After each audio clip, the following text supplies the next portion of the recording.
Hi ಎಲ್ಲರಿಗೂ ನಮಸ್ಕಾರ. ಎಲ್ಲರೂ ಹೇಗಿದ್ದೀರಾ? ಚೆನ್ನಾಗಿದ್ದೀರಾ ಅಂದ್ಕೊಂಡಿದ್ದೀನಿ. ಬನ್ನಿ ಇವತ್ತು ಪ್ರೇಮ ಕಾವ್ಯ ಧಾರಾವಾಹಿ ನೋಡ್ಕೊಂಬರೋಣ. ಇನ್ನೂ ಯಾರು ನನ್ನ ಚಾನಲ್ನ ಸಬ್ಸ್ಕ್ರೈಬ್ ಮಾಡ್ದಲೇ ನೋಡ್ತೀರಾ, ಪ್ಲೀಸ್ ಸಬ್ಸ್ಕ್ರೈಬ್ ಮಾಡಿ ಅಂತ ಕೇಳ್ಕೊತೀನಿ.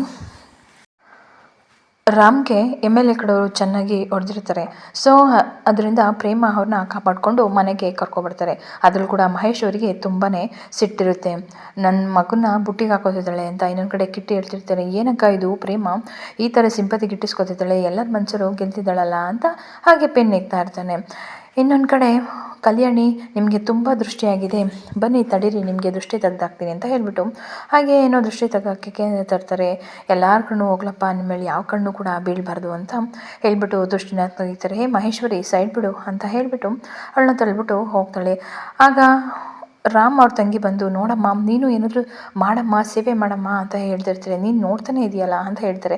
ಮಗನೇ ಏನಾದರೂ ನೋವಾಗ್ತಿದ್ಯಾ, ಬಾ ಸುಡ್ಗಾಯಕ್ಕೆಲ್ಲ ನಿನಗೆ ಮುಲಾಮ್ ಹಚ್ಕೊಡ್ತೀನಿ ಅಂತ ಹೇಳಮ್ಮ ಅಂತ ಹೇಳ್ತಿರ್ತಾರೆ. ಬಾ ಮಗನೇ ಮುಲಾಮ್ ಹಚ್ಕೊಡ್ತೀನಿ ಸುಡ್ಗಾಯಕ್ಕೆ ಅಂತ ಹೇಳ್ತಾರೆ. ಇಲ್ಲಮ್ಮ ಈಗಾಗಲೇ ಟ್ರೀಟ್ಮೆಂಟ್ ಆಗಿದೆ, ನನಗೆ ಏನು ನೋವಿಲ್ಲ ಬಿಡು, ಪರವಾಗಿಲ್ಲ ಅಂತ ಹೇಳ್ತಿರ್ತಾರೆ. ಆಗ ಶ್ರೀಧರ, ಏನೇ ಇದು ನಿಂದು ಈ ನಾಟಕ ಬುದ್ಧಿ, ಸುಮ್ಮನಿರೆ, ಅವನಿಗೆ ಏನು ಮಾಡಬೇಕು ಅದನ್ನೆಲ್ಲ ಆಲ್ರೆಡಿ ಟ್ರೀಟ್ಮೆಂಟ್ ಮಾಡಿದ್ದಾರೆ, ನೀನೇನೇ ಇವಾಗ ಮಾಡೋದು, ಅವನಿಗೆ ತುಂಬ ಅವಶ್ಯಕತೆ ಇರುತ್ತೆ. ಪ್ರೇಮ ಆಯಿತಾ, ಅವ್ರ ಪ್ರೇಮ ಅದನ್ನೆಲ್ಲ ಮಾಡಿದ್ದಾಳೆ, ನೀನೇನು ಇವಾಗ ನಾಟಕದಂಗೆ ಮಾಡೋಕ್ಕೆ ಬರೋದು, ನೀನು ಮಾಡ್ತಿರೋದೆಲ್ಲ ನಾಟಕ ಅಂತಲೇ ಅನಿಸುತ್ತೆ, ಈಗೇನು ಬೇಕಾಗಿಲ್ಲ ಆಯಿತಾ, ನೀನು ಹೇಗೆ ಮಗ ಅಂತ ನೀನೇನೀಗ ಸಿಂಪತಿ ಗಿಟ್ಸ್ಕೊಳ್ಳೋಕ್ಕೇನು ಬರಬೇಡ, ನೀನು ಪಾಡಿಗೆ ನೀನು ಇದ್ರೆ ಸಾಕು, ಅವ್ನ ಪಾಡಿಗೆ ಅವನ್ನ ಬಿಟ್ಬಿಡು, ಗೊತ್ತಾಯ್ತಾ ಅಂತ ಹೇಳ್ತಾರೆ. ಹಂಗೆ ಅಂದ್ಬಿಟ್ಟು ಅಂದ ತಕ್ಷಣ ತುಂಬಾ ಕೋಪ ಬರುತ್ತೆ ಮಹೇಶ್ವರಿಗೆ. ಆಗ ಕಲ್ಯಾಣಿ, ಬನ್ನಿ ಇಬ್ಬರೂ ರೆಸ್ಟ್ ಮಾಡಿರಂತೆ ಅಂತ ಹೇಳಿಬಿಟ್ಟು ಅಲ್ಲಿಂದ ಕರ್ಕೊಂಡು ಹೋಗ್ತಾಳೆ. ಅದೇ ಟೈಮ್ಗೆ ಮಹೇಶ್ವರಿನೂ ಕೂಡ ಶ್ರೀಧರ್ ಹತ್ರ ಹೋಗ್ತಾಳೆ. ಆಗ ಶ್ರೀಧರ್ ಬೇಕು ಅಂತಲೇ ಹೊರಗಡೆ ಹೋಗ್ತಿರ್ತಾರೆ. ರೀ ನಿಂತ್ಕೊಳ್ರಿ ಅಂತ ಹೇಳ್ತಾರೆ.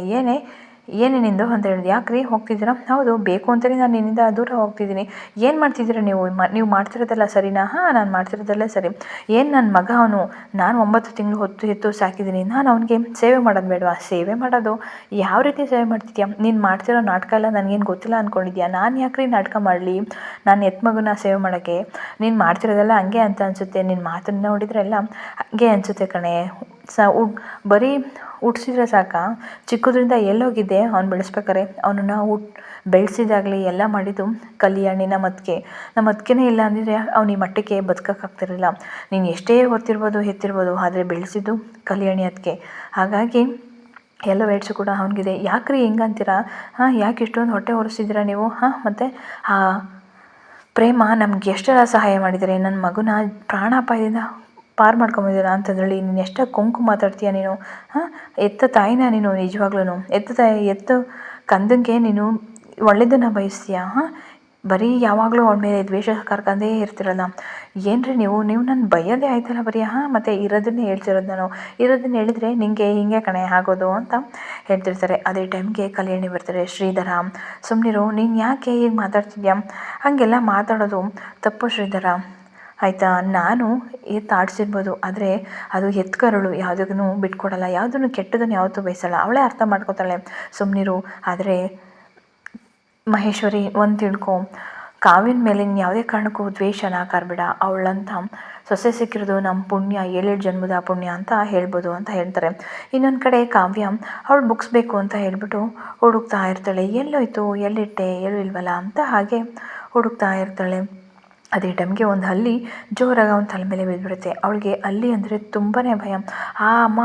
ಅಮ್ಮನ ಅನ್ನ ನಿಂತ್ಕೊಂಡು ಜೋರಾಗಿ ಕಿರುತ್ತಾ ಇರ್ತಾಳೆ. ಅದೇ ಟೈಮ್ಗೆ ಮಹಾದೇವ ಬರ್ತಾನೆ. ಮಹಾದೇವನ ಹೋಗ್ಬಿಟ್ಟು ಹಾಗೆ ತಪ್ಕೋತಾಳೆ. ಅದು ಮಹಾದೇವನ ಅಂತೂ ಕೂಡ ನೋಡೋದಿಲ್ಲ, ಹಾಗೆ ತಪ್ಕೋತಾಳೆ. ಅವ್ರ ಶರ್ಟ್ ಎಲ್ಲ ಗಟ್ಟಿಯಾಗಿ ಇಟ್ಕೊಂಡಿರ್ತಾರೆ. ಹಾಗೆ ಅಲ್ಲೊಂದು ರೊಮ್ಯಾಂಟಿಕ್ ಸಾಂಗ್ ಕೂಡ ಪ್ಲೇ ಆಗುತ್ತೆ, ತುಂಬಾ ಚೆನ್ನಾಗಿದೆ ಅದು.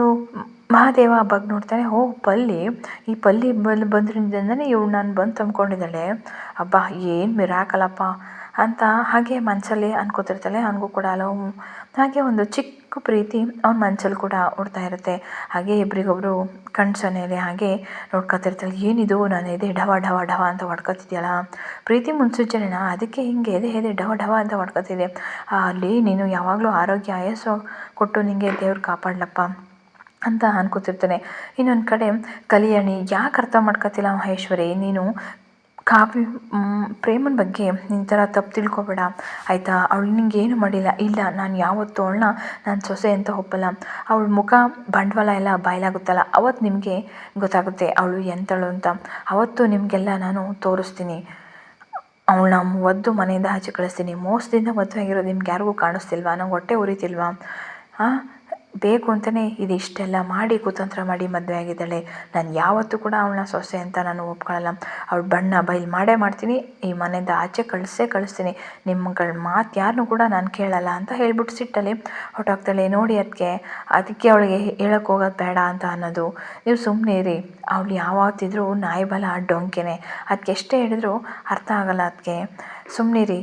ಆ ಮಹೇಶ್ವರಿ ಕತ್ತೆ ಇದ್ದಂಗೆ, ಅವಳಿಗೆ ಅವಳದೇ ಹಠ ಜಾಸ್ತಿ, ಅವಳದೇ ನಡಿಬೇಕು ಅನ್ನೋದು ಜಾಸ್ತಿ ಇದೆ. ನೀವು ಅವಳಿಗೆ ಎಷ್ಟು ಹೇಳಿದ್ರು ಅಷ್ಟೇ, ಸುಮ್ಮನಿರಿ ಅಂತ ಹೇಳ್ತಾರೆ. ಏನಪ್ಪ ಅಂಥ ಸೊಸೆ ಸಿಕ್ಕಿರೋದು ನಿಜವಾಗ್ಲೂ ನಮ್ಮ ಪುಣ್ಯ. ಅಂಥ ಸೊಸೆನೇ ನಾವು ಅರ್ಥ ಮಾಡ್ಕೊಳ್ಳಿಲ್ಲ ಅಂದರೆ ಇನ್ನು ಯಾರನ್ನು ಅರ್ಥ ಮಾಡ್ಕೊಳಕ್ಕಾಗುತ್ತೆ ಶ್ರೀಧರ್ ಅಂತ ಹೇಳ್ತಿರ್ತಾರೆ. ಇನ್ನೊಂದು ಕಡೆ ಮಹಾದೇವ, ಆಹಾ ಅಲ್ಲಿ ಡೈಲಿ ಹಿಂಗೆ ಬಿಡಪ್ಪ ನೀನು, ಇವಳು ಬಂದು ಹೀಗೆ ತಪ್ಕೊಳ್ಳಿ, ಪ್ರೀತಿ ಮುಟ್ಟುತ್ತೋ ಏನೋ ನೋಡೋಣ ಅಂತ ಮನಸ್ಸಲ್ಲಿ ಅನ್ಕೊತಿರ್ತಾನೆ. ಏನು ಸಾರಿ ಏನು ಬೇಕಾಗಿಲ್ಲ, ನಾನೇನು ಬೇಜಾರು ಮಾಡ್ಕೊಳ್ಳಲ್ಲ ಕಾವ್ಯ. ಈ ಥರ ಮನಸ್ಸಲ್ಲಿ ಒಂಥರ ಖುಷಿ ಆಗುತ್ತೆ. ಏನೋ ಅಂತಲ್ಲ, ಏನೂ ಇಲ್ಲಪ್ಪ, ನೀನೇನು ಏನಾಯಿತು ಅಂತ ಕೇಳ್ತಾರೆ. ಅಲ್ಲಿ ಮಹಾದೇವ ಬಂದು ಮೇಲೆ ಬಿದ್ದುಬಿಟ್ಟು, ಅದಕ್ಕೆ ನನಗೆ ಭಯ ಆಗ್ಬಿಡ್ತು, ಕಿರ್ಚ್ಕೊಂಡೆ. ನಾನೇನೋ ಆಯಿತು ಅಂತ ಓಡಿ ಬಂದೆ ನಿನ್ನ ನೋಡೋದಕ್ಕೆ. ನೀನು ನೋಡಿದ್ರೆ ಏನೋ ಮನೆಯೇ ಮುರಿದೋಯ್ತು ಅನ್ನಂಗೆ ಕಿರ್ಚ್ಕೊತಾ ಇದೆಯಾ. ಒಂದು ಅಲ್ಲಿಗೆ ನೀನು ಇಷ್ಟೊಂದು ಭಯ ಪಡ್ತೀಯಾ? ನಿಮ್ಮ ಅಕ್ಕ ನೋಡಿದ್ರೆ ಹಂಗೆ, ನೀನು ನೋಡಿದರೆ ಹೀಗೆ. ಏನಪ್ಪ ಇಬ್ಬರು ಫುಲ್ಲು ಡಿಫ್ರೆನ್ಸು. ಅಲ್ಲಿ ನೋಡಿದರೆ ಒಂದು ಹಲ್ಲಿಗೆ ಹೆದರ್ಕೋತಿದ್ಯಾ ನೀನು. ಈ ಕಾಡು ರಾಕ್ಷಸ ನೋಡಿ ನನಗೆ ಭಯ ಆಗುತ್ತೆ, ನೀನು ಅಂಥದ್ರಲ್ಲಿ ಒಂದು ಪಲ್ಲಿಗೆ, ಅಯ್ಯೋ ದೇವ ಅಂತ ಹೇಳ್ತಾರೆ. ಸರಿ ಬಿಡು, ನಂಗೆ ಅದೆಲ್ಲ ಗೊತ್ತಿಲ್ಲ. ನೀನು ನನ್ನ ಕಿಂಡಲ್ ಮಾಡಿದವ್ರು ನಿಂಗೆ ಸುಮ್ಮನೆ ಇರೋಕ್ಕಾಗಲ್ಲ ಅಲ್ವಾ? ನಂಗೆ ಅದೆಲ್ಲ ಗೊತ್ತಿಲ್ಲ. ಈ ರೂಮಿಗೆ ಒಟ್ಟಿನಲ್ಲಿ ಬರಬಾರ್ದು, ಅಲ್ಲಿ ಆ ಥರ ನೀನು ನೋಡ್ಕೋಬೇಕು. ಆಯಿತು ಬಿಡಮ್ಮ, ನಾನು ನೋಡ್ಕೋತೀನಿ ಅಂತ ಹೇಳ್ತಾರೆ. ಆದರೂ ನಿಮ್ಮ ಅಕ್ಕ ಗ್ರೇಟು.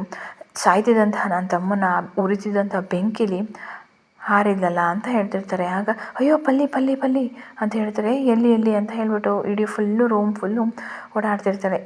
ಎಲ್ಲೂ ಇಲ್ಲ, ಸುಮ್ಮನಿರು, ಅಷ್ಟಕ್ಕೆ ಯಾಕೆ ಇಷ್ಟೊಂದು ಭಯ ಮಾಡ್ತಾ ಇದೆಯಾ ಅಂತ ಹೇಳ್ತಾರೆ. ನಿಮ್ಮ ಅಕ್ಕ ನಿಜವಾಗ್ಲೂ ಗ್ರೇಟು ಕಾವ್ಯ. ನಮ್ಮ ತಮ್ಮನ ಬದುಕಿಸ್ಕೊಂಬಿಟ್ಟು, ಇಲ್ಲ ಅಂತ ಅಂದರೆ ನನ್ನ ತಮ್ಮ ಏನಾಗ್ತಿದ್ದೋ ಅಂತಲೇ ಗೊತ್ತಾಗ್ತಿಲ್ಲ. ನೀನು ನೋಡಿದರೆ ಹೀಗೆ ಅಂತ ಹೇಳ್ತಾರೆ. ಹೌದು, ಅವಳು ಯಾವಾಗಲೂ ಸ್ವಲ್ಪ ಧೈರ್ಯವಂತನೇ ಅಂತ ಹೇಳ್ತಾ ಇರ್ತಾರೆ. ಆದರೆ ನೀನು ಯಾಕೆ ಹಿಂಗೆ?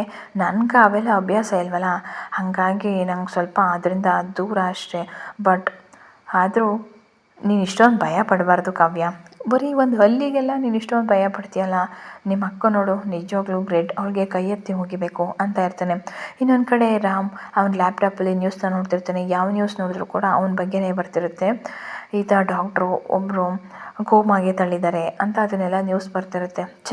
ಅಂತ ಹೇಳ್ಬಿಟ್ಟು ಆ ಲ್ಯಾಪ್ಟಾಪ್ನ ದೂರ ತಳ್ತಾನೆ. ಯಾವ ನ್ಯೂಸ್ ಚಾನಲ್ನ ತೆಗೆದು ನೋಡಿದ್ರು ಕೂಡ ಅದೇ ಬರ್ತಿದೆಯಲ್ಲ ಅಂತ ಹೇಳಿಬಿಟ್ಟು ನಾನು ಏನು ಮಾಡಿದ್ದೀನಿ ಅಂತ ಕೋಪದಲ್ಲಿ ಅವನ ಕೈನ ಜೋರಾಗಿ ಚೇರ್ಗೆ ಚಚ್ಬಿಡ್ತಾನೆ. ರಕ್ತ ಬರ್ತಿರುತ್ತೆ. ಅಮ್ಮ ಅಯ್ಯೋ ಆಗ್ತಿಲ್ಲ, ಚಚ್ಕೊಂಬಿಟ್ಟಲ್ಲ, ಸಿಟ್ಟಲ್ಲಿ ಚಚ್ಕೊತಾನೆ. ಅದೇ ಟೈಮ್ಗೆ ಪ್ರೇಮ ಬರ್ತಾನೆ. ರಾಮ್ ಏನಾಯಿತು ಯಾಕೋ ಅಂತ ಹೇಳ್ತಿರ್ತಾರೆ. ಏನಿದು ರಕ್ತ ಬರ್ತಿದೆ, ಏನು ಮಾಡಿಕೊಂಡೆ ನೀನು? ನಾನು ಕರೆಯೋದಿಲ್ವಾ, ಯಾಕೆ ಹೀಗೆ ಮಾಡಿಕೊಂಡೆ ಅಂತ ಹೇಳಿಬಿಟ್ಟು ಅಯ್ಯೋ ಇಷ್ಟೊಂದು ರಕ್ತ ಬರ್ತಿದೆಯಲ್ಲೋ ಅಂತ ನೋಡ್ತಾ ಇರ್ತಾರೆ. ಏನಿಲ್ಲ ಬಿಡು ಪ್ರೇಮ, ಸುಮ್ಮನೆ ಇರೋ, ನೋಡು ಎಷ್ಟೊಂದು ರಕ್ತ ಬರ್ತಿದೆ ಅಂತ ಹೇಳ್ಬಿಟ್ಟು ಡ್ರೆಸ್ಸಿಂಗ್ ಮಾಡಿದ್ದನ್ನೆಲ್ಲ ಬಿಚ್ಚಿಬಿಟ್ಟು ಕಾಟನ್ ಹಾಕ್ಕೊಂಡು ಮುಗ್ತಾಳೆ. ಏನು ಇಷ್ಟೊಂದು ರಕ್ತ ಬರ್ತಿದೆಯಲ್ಲೋ, ನಾನು ನೋಡಲೇ ಇಲ್ಲ ಕಣೋ, ನೀನು ನನ್ನ ಕೂಗೋದಲ್ವೇನೋ ಅಂತ ಹೇಳ್ತಾರೆ. ಇನ್ನೊಂದು ಕಡೆ ಹಾಗೆ ಪ್ರೇಮ ಮೇಲೆ ಸಾಫ್ಟ್ ಕಾರ್ನರು ಬರ್ತಿರುತ್ತೆ ರಾಮ್ಗೆ. ಇವಳು ಎಷ್ಟು ನೋಡು, ಅವಳಿಗೆ ಎಷ್ಟೇ ನೋವಾಗಿದ್ರು, ನನಗೆ ಎಷ್ಟು ನೋವಾಗಿದ್ರು, ಎಷ್ಟು ಕೇರಾಗಿ ಮಾಡ್ತಿದ್ದಲ್ಲ ಅನ್ನೋದು ಕೂಡ ನೋಡ್ತಿರ್ತಾರೆ. ಅಯ್ಯೋ ರಾಮ್ ಕುತ್ತಿಗೆ ಹತ್ರ ಎಲ್ಲ ಗಾಯ ಆಗಿದೆಯಲ್ಲೋ, ನಾನು ನೋಡಲೇ ಇಲ್ಲ ಕಣೋ, ದಡ್ಡಿ ಕಣೋ ನಾನು, ಎಷ್ಟೊಂದು ಆಗ್ಬಿಟ್ಟಿದೆ, ನೋವಾಗ್ತಿದ್ಯಾ ಅಂತ ಹೇಳಿಬಿಟ್ಟು ಅಲ್ಲಿಗೆಲ್ಲ ಆಯಿಲ್ಮೆಂಟ್ನ ಹಚ್ಚುತ್ತಾ ಇರ್ತಾಳೆ. ಸ್ವಲ್ಪ ಒಂದು 2 ದಿನ ಹುಷಾರಾಗ್ಬಿಡುತ್ತೆ ಆಯಿತಾ, ಏನು ಭಯ ಪಡಬೇಡ ನೀನು, ಸುಟ್ಟಿರೋ ಗಾಯ ಅಲ್ವಾ, ಸರಿ ಹೋಗುತ್ತೆ ಅಂತ ಅಂತಿರ್ತಾರೆ. ಆದರೂ ರಾಮ್ಗೆ ಹಾಗೆ ಪ್ರೇಮ ಮೇಲೆ ಸಾಫ್ಟ್ ಕಾರ್ನರು, ಹಾಗೆ ಒಂಥರ ಪ್ರೀತಿ ಕೂಡ ಹುಟ್ಟಿದೆ ಅಂತ ಹೇಳ್ಬೋದು. ಇನ್ನೊಂದು ಕಡೆ ಮಹಾದೇವ ಕಾವ್ಯನ ಜೊತೆ ಮಾತಾಡ್ತಿರ್ತಾನೆ. ಹೌದು, ನಿನ್ನ ಅಕ್ಕ ಇರಲಿಲ್ಲ ಅಂದರೆ ನಾನು ನನ್ನ ತಮ್ಮನ ಕಳ್ಕೊಬೇಕಿತ್ತು, ಅದು ನಮ್ಮ ಕಣ್ಮುಂದೆನೇ ನಾವು ನನ್ನ ತಮ್ಮನ ಕಳ್ಕೊಬೇಕಿತ್ತು ಅಂತ ಹೇಳ್ತಾರೆ. ಆದರೂ ಅವರಿಬ್ಬರು ಸರಿಯಾಗ್ತಾರೆ. ಏನು ಸರಿಯಾಗ್ತಾರೆ? ನಿನ್ನ ತಮ್ಮ ಎಷ್ಟೆಲ್ಲ ಮೋಸ ಮಾಡಿದ್ದಾನೆ, ಮೋಸ ಮಾಡಿ ಮದುವೆ ಆಗಿದ್ದಾನೆ. ಅದರಲ್ಲೂ ಕೂಡ ನಮ್ಮ ಪ್ರೇಮಕ್ಕ ಅವನ್ನೇ ಗಂಡ ಅಂತ ಒಪ್ಕೊಂಡು ಮನಸಾರೆ ಎಷ್ಟು ಮಾಡಿದ್ದಾಳೆ ಅಂತ ಹೇಳ್ತಾರೆ. ಹಾಂ ಹಾಂ, ಎಲ್ಲ ಸರಿಯಾಗುತ್ತೆ, ಎಲ್ಲ ಆಗೋದು ಒಳ್ಳೆಯದಕ್ಕೆ, ಮುಂದೆ ಆಗೋದು ಒಳ್ಳೆಯದಕ್ಕೆ ಅಂತ ಹೇಳ್ತಾರೆ. ಹಾಗೇನೆ ಹಾಗಾಗಿ ನಾನು ಕೂಡ ನಿನ್ನ ಪ್ರೀತಿ ಪಡೆಯೋದಕ್ಕೆ ಕಾಯ್ತಾ ಇದ್ದೀನಿ ಅಂತ ಹೇಳ್ತಾರೆ. ಹಲೋ, ಈ ಜನ್ಮದಲ್ಲಿ ಸಾಧ್ಯ ಇಲ್ಲ ಅದು. ಯಾಕೆ ಸಾಧ್ಯ ಇಲ್ಲ? ನೀನು ಪ್ರೀತಿ ಸಿಗೋವರೆಗೂ ನಾನು ಕಾಯ್ತೀನಿ ಕಾವ್ಯ. ನನಗೆ ನೀನು ಪ್ರೀತಿ ಪಡ್ಕೊಳ್ಳೋದೇ ನನಗೊಂದು ಕೆಲಸ ಕಾವ್ಯ ಅಂತ ಹೇಳ್ತಾರೆ. ಇದು ಇವತ್ತಿನ ಸ್ಟೋರಿ. ನಿಮ್ಮೆಲ್ಲರಿಗೂ ಇಷ್ಟ ಆದರೆ ಪ್ಲೀಸ್ ಒಂದು ಲೈಕ್ ಮಾಡಿ, ಸಬ್ಸ್ಕ್ರೈಬ್ ಮಾಡಿ.